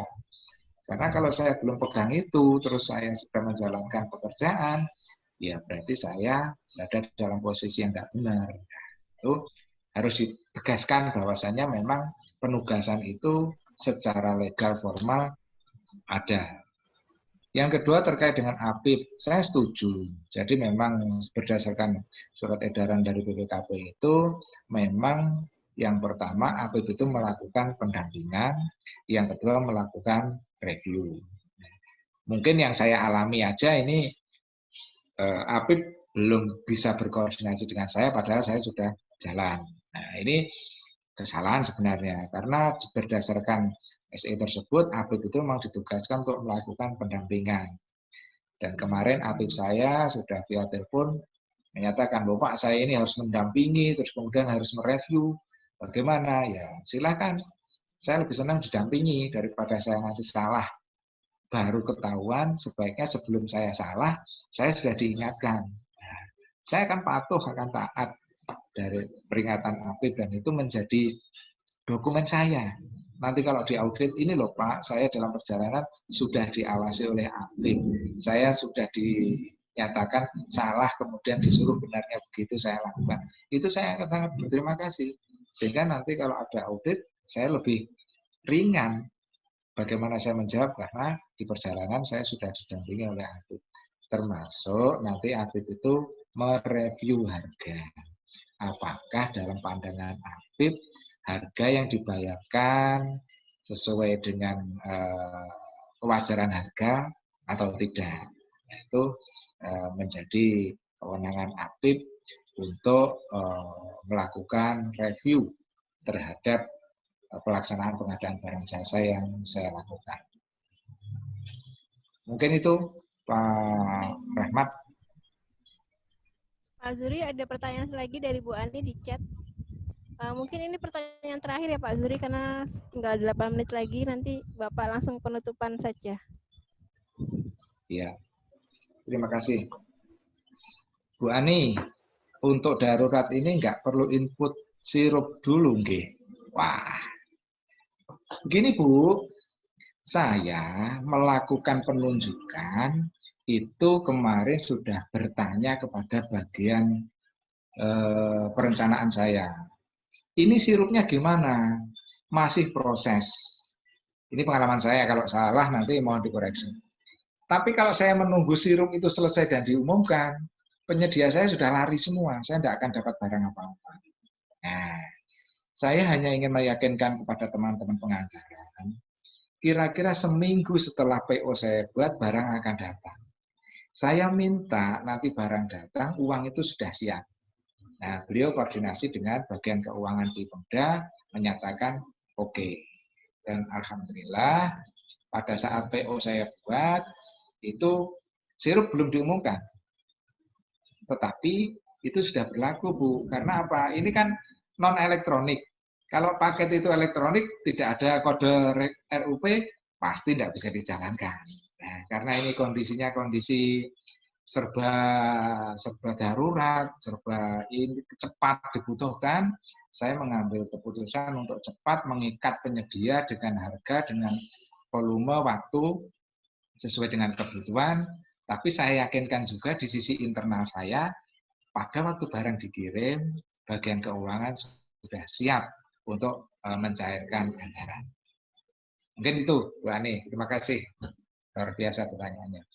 Mbak Opi, saya kembalikan. Terima kasih Bapak Ibu. Mohon maaf sekali apabila ada yang kurang berkenan atau yang kurang. Silakan memberikan koreksi kepada saya di grup WA yang sudah ada. Saya akan sangat terima kasih kalau ada masukan. Saya kembalikan. Assalamualaikum warahmatullahi wabarakatuh. Waalaikumsalam warahmatullahi wabarakatuh. Baik Bapak Ibu,